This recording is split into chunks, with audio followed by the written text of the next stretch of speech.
Salut à toi, aujourd'hui je te donne un avis tranché sur est-ce que tu dois faire une agence SMMA ou est-ce que tu dois faire une agence d'automatisation. Comme j'ai fait les deux, je vais pouvoir te transmettre mon expérience personnelle et je connais aussi du monde dans les deux domaines, c'est-à-dire des gens qui ont une agence SMMA et des gens qui ont une agence d'automatisation. Je vais donc pouvoir vraiment te donner un avis exhaustif sur tout ça. Pour donner un peu le contexte, j'ai commencé à faire du SMMA en 2019, j'avais lancé une agence en même temps que je faisais du dropshipping. Sur une période d'environ 4 mois, j'ai géré 3 clients. Mais pendant ce temps-là, j'ai décollé en dropshipping, donc j'ai complètement arrêté le SMMA et j'en ai jamais refait depuis. Aujourd'hui, j'ai un logiciel que j'ai développé de zéro avec mon équipe et j'ai également une agence d'automatisation. J'ai donc pu tester les deux modèles et je vais les comparer dans cette vidéo. On va voir les avantages et les inconvénients qu'il y a des deux côtés pour qu'à la fin, je te dise selon moi quelle est la meilleure opportunité des deux. Pour ceux qui ne me connaissent pas, je m'appelle Eric Gabrielli, j'ai fondé la communauté SaaS Warriors qui compte plus de 4500 élèves aujourd'hui et le logiciel Instant Flow qui compte plus de 500 utilisateurs. Donc c'est parti, like et abonne-toi et on commence la vidéo. Premièrement, on va déjà définir les choses et poser les bases. C'est quoi une agence SMMA et c'est quoi une agence d'automatisation? On commence avec l'agence SMMA. SMMA, ça veut dire Social Media Marketing Agency. Donc en fait, à la base, c'est une agence marketing pour les réseaux sociaux. Finalement, ça s'est un peu transformé le SMMA en agence de publicité en ligne. Donc, quand quelqu'un vous dit qu'il a une agence SMMA, c'est qu'il fait du TikTok Ads, du Facebook Ads, voire même du Google Ads en vrai. Vous êtes donc une agence de publicité en ligne qui aide les entreprises à avoir de la croissance grâce au digital. Et plus précisément, grâce aux plateformes digitales comme Facebook, Instagram, Snapchat, TikTok, Pinterest, etc. Ça implique donc de maîtriser les plateformes comme Facebook Ads, Google Ads pour pouvoir apporter du résultat à vos clients sans qu'ils payent trop de publicité pour pas assez de résultats. Maintenant, qu'est-ce que c'est une agence d'automatisation? C'est tout simplement une agence qui aide les entreprises à améliorer et optimiser leur processus. L'agence, elle va identifier des parties de l'entreprise qui peuvent être automatisées pour améliorer les processus, la productivité et donc les rendements et la croissance de l'entreprise. On rend une entreprise plus efficace, plus rapide, plus productive. Et aujourd'hui, grâce à l'intelligence artificielle, c'est encore plus le cas. Au passage, les amis, il y a ma formation sur GoHighLevel en description de la vidéo. Si vous lancez une agence d'automatisation, GoHighLevel, c'est le meilleur logiciel pour faire ça et je vous explique de A à Z comment l'utiliser dans la formation offerte. Maintenant qu'on a posé les bases, on va pouvoir aller à la partie 2, les avantages et les inconvénients de chaque côté. Je vais prendre 5 critères pour analyser les avantages et inconvénients des deux business models. Premier critère, la concurrence et la taille du marché. Deuxième critère, le revenu moyen par client. Troisièmement, le churn. Quatrièmement, les barrières à l'entrée. Et cinquièmement, le coût de setup. Donc let's go, on les passe en revue un par un pour chaque modèle. Le premier, la concurrence et la taille du marché. Pour le SMMA, la concurrence elle est énorme aujourd'hui, c'est ça le gros problème que je vois. Il n'y a qu'à aller sur YouTube pour voir toutes les vidéos de formateurs SMMA qui en parlent toute la journée. Et quand on voit le nombre de vues et le nombre d'abonnés des formateurs qui en parlent, ça fait vraiment flipper. Après, les agences SMMA qui font du bon boulot, forcément, il n'y en a pas beaucoup par rapport à la quantité d'agences SMMA au total, mais ça fait quand même beaucoup d'agences au final. La taille du marché, il est extrêmement grand, c'est vraiment un marché énorme puisque n'importe quelle entreprise elle est susceptible de faire de la publicité. Que vous soyez une grosse boîte de B2B ou que vous soyez une boîte en B2C, par exemple un coiffeur, un salon, une agence immobilière, bref, la plupart des business, ils ont besoin de faire de la publicité. Donc niveau concurrence, le SMMA c'est pas ouf, par contre la taille du marché, elle est vraiment énorme. Pour une agence d'automatisation, la concurrence elle est faible aujourd'hui, on en voit encore très peu et je sais pourquoi en vrai. C'est pas aussi sexy que lancer une boîte e-commerce ou une agence SMMA parce que dans le cerveau des gens, c'est beaucoup plus scalable le e-com et le SMMA qu'une agence d'automatisation. Même si au final le SMMA dans la plupart des cas, c'est pas si scalable que ça. Donc concurrence faible pour une agence d'automatisation. Maintenant, qu'est-ce qu'il en est au niveau de la taille du marché? La taille du marché, je la qualifierais de grande, pas aussi grande que pour le SMMA, parce qu'on va venir optimiser des entreprises qui fonctionnent déjà correctement. Un coiffeur qui se lance à son compte, on va pas forcément pouvoir beaucoup l'aider avec une agence d'automatisation.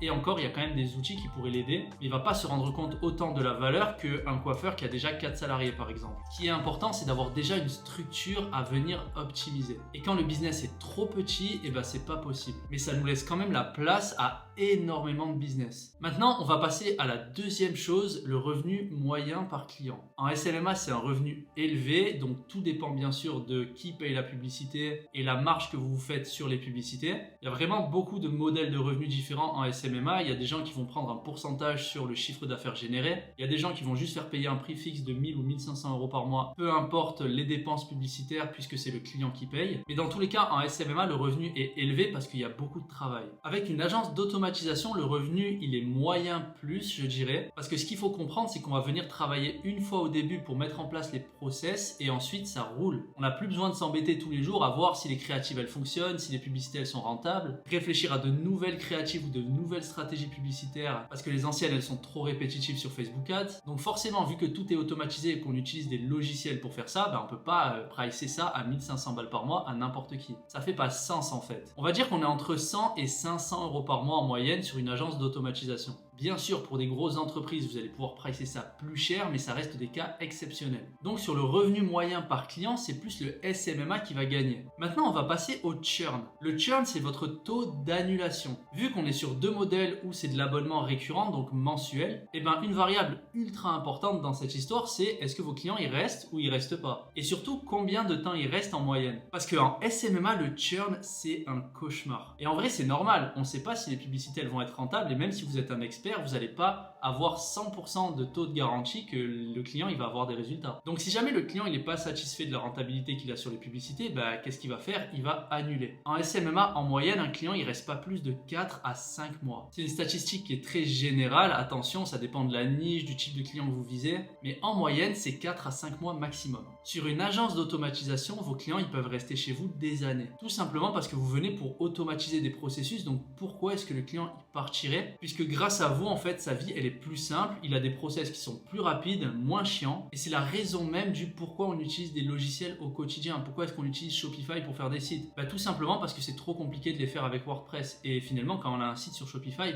on s'en va pas, puisque tous nos processus ils sont basés sur ça en fait. Et vous pouvez arriver au même style de raisonnement pour une agence d'automatisation. Si la boîte elle marche mieux, qu'elle est plus rapide, plus efficace, que les salariés ils utilisent le système que vous avez mis en place pour le business, finalement le business il partira pas. Donc le churn c'est vraiment gagnant au niveau de l'agence d'automatisation. Maintenant on va passer aux barrières à l'entrée. On va commencer avec le SMMA. Premièrement, il faut un profil qui puisse faire de la publicité. Il y a pas mal de profils qui se font bannir. Surtout si vous avez fait du e-commerce dans le passé, à mon avis votre profil il est à 95% de chance banni de Facebook Ads. Donc ça c'est la première chose. Si vous souhaitez gérer les publicités de quelqu'un, il vous faut un profil pour gérer les publicités. Ensuite il y a le business manager. Que ce soit pour Google Ads, TikTok Ads, Facebook Ads, il y a des restrictions qui peuvent être faites très facilement selon le type de publicité que vous faites. Donc il faut être ultra vigilant sur ces choses-là. Et surtout, il y a des limites de dépenses publicitaires sur les business managers. Sur Facebook, les limites, elles sont de 50 $ quand vous commencez. Ensuite, elles passent à 250 $. C'est des limites quotidiennes dont je parle. Donc 50 $ par jour, 250 $ par jour après quelques jours de dépenses. Et après quelques semaines de dépenses, vous allez outrepasser cette limite de 250 $ par jour. Et là, c'est budget illimité. La dernière barrière à l'entrée, c'est tout simplement les connaissances que vous avez en Facebook Ads, TikTok Ads, etc. Est-ce que vous maîtrisez les publicités pour pouvoir proposer de la rentabilité à vos clients? Bien sûr, il y a une grosse part de variables là-dedans. On n'est pas sûr et certain de pouvoir apporter de la rentabilité à tous nos clients. Ça dépend de plein de facteurs, mais ça dépend aussi de votre expérience avec Facebook Ads, TikTok Ads, etc. Pour une agence d'automatisation, les barrières à l'entrée, ça va être les coûts des logiciels et vos connaissances pour mettre en place les logiciels pour les clients parce que il y a différentes situations possibles et donc il faut avoir le recul et l'expérience pour pouvoir analyser la situation et mettre en place quelque chose de cohérent. On va dire qu'au niveau des barrières à l'entrée, il y en a un peu plus au niveau du SMMA parce qu'il faut quand même apprendre à faire de la publicité et il y a d'autres problématiques comme le business manager, le profil, alors que sur une agence d'automatisation, c'est un peu plus compliqué que d'apprendre à faire de la publicité. Il y a quelques centaines d'euros de frais de logiciel à payer, mais à part ça, il n'y a pas grand chose. On arrive au dernier critère, c'est le coût de setup. Et celui-là, il est hyper important à garder à l'esprit. C'est tout simplement, qu'est-ce que ça vous coûte de mettre tout en place pour un nouveau client? Donc il y a deux choses, il y a l'énergie et le temps que vous devez y mettre. En SMMA, le coût, il est énorme. On va devoir faire plusieurs appels avec les clients, on va devoir faire toutes les connexions nécessaires avec le business manager, le site web, le pixel. On va devoir faire des appels avec le client pour les créatives, donc tout simplement les visuels des publicités qu'on va utiliser. Si votre client il n'a pas de créatives qui sont prêtes de son côté, ce qui sera le cas la plupart du temps, vous allez devoir gérer ça avec lui. Donc finalement, c'est des jours et des jours de mise en place pour un nouveau client en SMMA. Et il n'y a pas que le coût de setup en SMMA, il y a le coût chaque mois de rendre des comptes à vos clients. Est-ce que les publicités elles fonctionnent bien? Est-ce que c'est rentable? Est-ce que j'ai pas trop dépensé aujourd'hui? aujourd'hui. Il y a des publicités qui ont été refusées, faut les refaire, faut les réapprouver. Honnêtement, pour être passé par là, c'est un enfer niveau gestion. Passons maintenant à une agence d'automatisation. Qu'est-ce que c'est le coût de setup? Le coût de mise en place, il va prendre quelques heures avec une agence d'automatisation, voire quelques jours si c'est très poussé, mais en 2-3 jours grand maximum, vous avez tout réglé. Que ce soit au niveau des chatbots que vous allez mettre en place, que ce soit au niveau de l'automatisation, de la prise de rendez-vous du business, de ses processus de facturation, de ses processus d'onboarding. Dans la plupart des cas, en 24 heures, c'est réglé. En tout cas, nous, de notre côté, c'est exactement comme ça que ça se passe. On fait un premier appel d'1 heure avec le client pour faire toutes les connexions, donc à ses réseaux sociaux, à son site web, on met en place tous les processus. On fait un deuxième appel avec le client pour vérifier que tout est OK. Et ensuite, ça roule, on n'a plus jamais à retoucher le système. Si votre client, il refait une modification dans ses processus, il va revenir vous voir, mais c'est quelque chose qui arrive rarement. Et pour moi, ce coût de setup, c'est vraiment un immense avantage de l'agence d'automatisation. Parce qu'une fois que vous avez vos process, une fois que vous savez ce que vous allez mettre en place pour vos clients, tout ça, c'est duplicable. Ce qui veut dire que la première fois que vous allez le faire, ça va peut-être être un peu compliqué, mais après, ça roule. On passe maintenant à la troisième partie, mon avis tranché. Qu'est-ce que tu dois lancer, une agence SMMA ou une agence d'automatisation? Je pense que tu l'auras compris dans cette vidéo, je trouve qu'une agence d'automatisation, c'est bien mieux pour se lancer qu'une agence SMMA. Ça n'empêche pas que pour augmenter tes revenus, dès que tu acquiers des clients, tu peux aussi leur proposer de la publicité et donc des services de SMMA pour augmenter ton revenu moyen par client. Mais dans un premier temps, je trouve que le SMMA, c'est pas du tout la meilleure option. Selon moi, il y a trop de concurrence, c'est trop galère à mettre en place le service. Mais encore, si c'était que ça, je pense que la balance, elle pèserait un peu moins. Par contre, le vrai problème, c'est le churn. La plupart des clients en SMMA, ils finissent par partir. Et ça, au bout de quelques mois. Parce que les agences qui ont vraiment l'expérience de proposer de la rentabilité à leurs clients, il y en a très peu. Et le variable en SMMA, il est beaucoup trop grand. On ne sait pas si on va vraiment apporter des résultats pour que notre client, il reste chez nous et qu'il accepte de payer 1000 ou 2000 euros par mois pour quelque chose qui lui ramène pas encore de résultats. Voilà pourquoi, selon moi, une agence d'automatisation, c'est une meilleure opportunité aujourd'hui et de très loin. Et surtout, si tu n'as pas encore énormément d'expérience dans le business en ligne, parce que tout simplement, tu vas être beaucoup plus motivé à garder des clients, même s'ils payent que 100, 200, voire 300 euros par mois, mais qui restent chez toi pendant très longtemps, qu'avoir un client qui paye 1500 euros par mois, mais qui se barre au bout de 3 mois. La dernière chose avec une agence d'automatisation, c'est que c'est que du bénéfice. C'est un truc que j'ai pas mis dans les critères de sélection, mais il faut quand même le prendre en considération, c'est que vous allez payer les frais de logiciel et ensuite c'est que du bénéfice. Si tu souhaites lancer une agence d'automatisation mais que tu sais vraiment pas par quoi commencer, encore une fois, j'ai fait une formation sur un logiciel qui va t'aider à lancer une agence d'automatisation de zéro. Tu pourras littéralement tout faire avec ce logiciel, le mettre sous ta propre marque et donc le vendre à tes clients comme si c'était ton propre logiciel. Selon moi, c'est une opportunité de fou, je fais que en parler sur ma chaîne YouTube et si tu veux encore une fois en savoir plus, il y a ma formation offerte qui est en description de cette vidéo. En tout cas, j'espère que tu as aimé la vidéo, si c'est le cas, like et abonne-toi et lâche-moi un commentaire pour me dire ce que tu en as pensé. Moi, je te dis à la prochaine, bye.